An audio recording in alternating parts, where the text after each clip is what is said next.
Hi, my name is Kris Schermerhorn from Northern Virginia Dental Lab, doing a What's on My Bench. As I was setting up to do this, I was kind of thinking to myself, man, as a small business owner, small lab owner, even middle-sized to large lab, I found that we have a lot of different benches. There's not just one bench we sit at and work at. We have a lot of hats we wear to make sure a lab runs properly. And so I think I'm going to visit a couple of my benches with you guys today and just talk about what I do with those benches, hopefully pass on a little knowledge and how I make my day go a little smoother, and maybe I'll help you guys and have your days go a little smoother. So this is the first bench I'm going to show you guys. This is my office bench. This is where I do ordering and pay bills and kind of all the gross stuff. So I don't think we'll spend much time here, but I guess it's a good place to start. So let's get out in the lab and kind of look at some of the fun stuff. So if you'll follow me.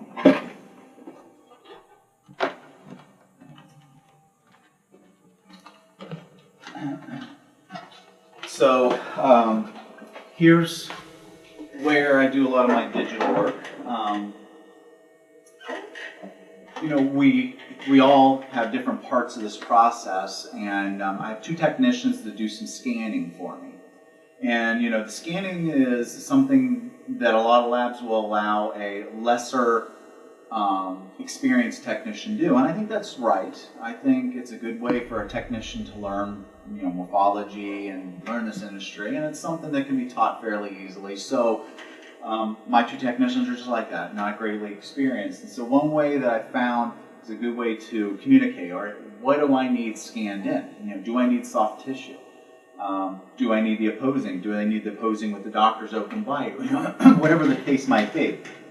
And so I've created a little card catalog. As you guys can see here, it has little filing, temporary crown, abutment, screw retain abutment, orthotic, night guard or bite splint, framework. I do a lot with the Zerolux acetal, and the Zerolux acetal is a tricky one because you can do fixed temporaries, you can do bite splints, you can do frameworks, just like you would do a cast partial frame for the removable department. We do a framework, and so that one's a difficult one. Make sure that you get the correct information passed on to the technician. So, here's an example of our full zirconia card.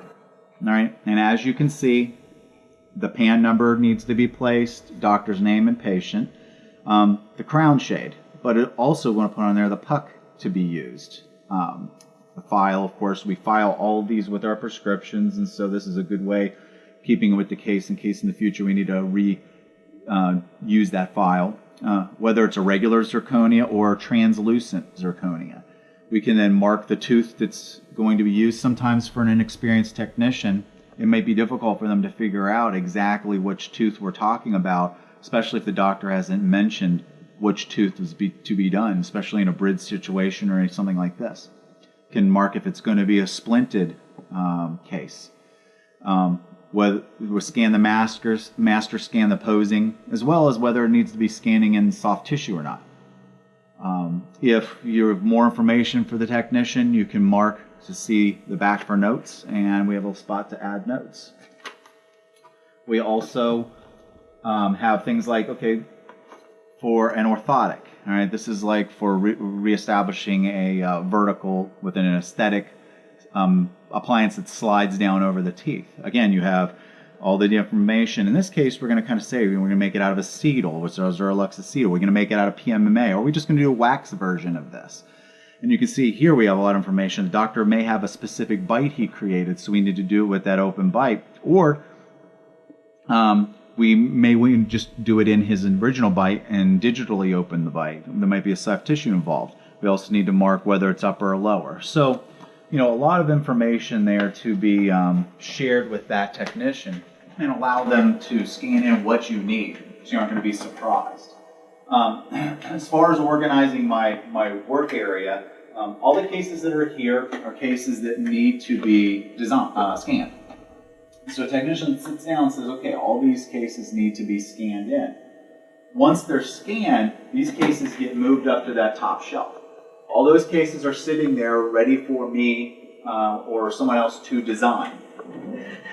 Once they're designed and everything's designed, I then move the cans over to here.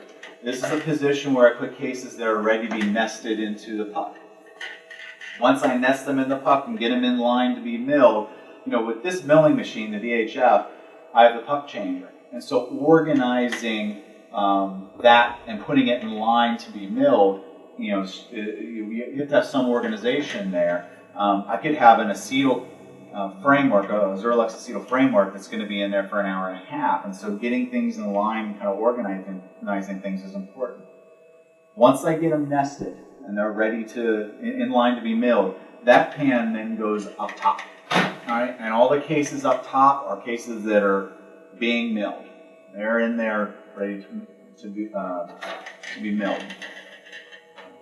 Once we get the cases milled and sintered, we then move over to the finishing desk. And so here is where I do my finishing. Of course, microscope, handpiece with all, I'm sure, the same burrs and tools, stones that you guys use. There's really nothing to show you guys here that's going to, show you anything that you don't already know. The one thing that I have learned, we went through a bit of a reorganization a few years ago.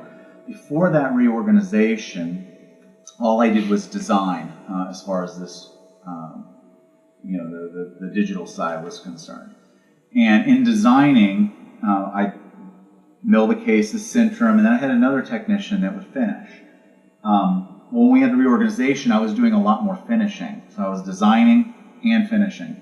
And I learned a lot. I found I could dial in my contacts so that they were dropping on the model with just a few touches here and there to get them to fit correctly. The occlusals were right on. I just learned a lot from finishing as well as the designing. It made my designing better. And so the thing I can recommend was you have your technicians that do your designing, have them sit down and do some finishing. A few cases, it only will take them a few minutes out of their day. That is really going to dial them in. It's really going to make them very good at their designing. And so that's really the only thing that I can share that I've learned when it comes to finishing. So I hope that you learned something. I hope something that I do every day to make my life easier, that you saw here, helps you in your day-to-day. And I wish you guys the best of luck. This is Kris Schermerhorn from Northern Virginia Dental Lab doing a What's on My Desk. Thanks.